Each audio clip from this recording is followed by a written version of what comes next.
Dear students, just as the study of calculus or real analysis requires concepts such as domain, neighborhood, function, limit, continuity, derivative, etc., so does the study of complex analysis. So, in today's lecture, we will be studying the function of a complex variable.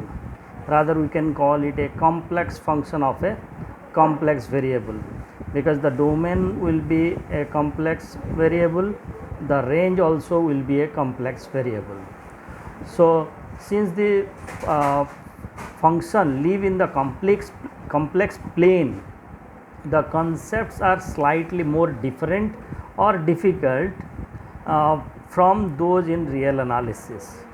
In real analysis, when we talk about limit, actually it approaches a point, x approaches a point x0 either from left side or from right side, that is along one line the point approaches, x approaches x0, and then we talk about how does fx approaches to a point through these two different paths.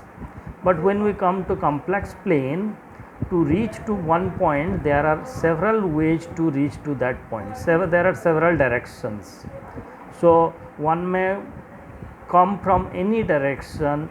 So the direction or the path which it follows may be a straight line, may be a curved path.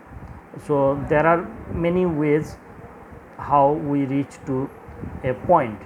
So there is a difference of concepts what we have learned in real analysis or calculus, and when we talk about function of complex variable it will be little bit different. So these things will be taught in great detail. So look forward to you for this session in this lecture and in other lectures. Thank you.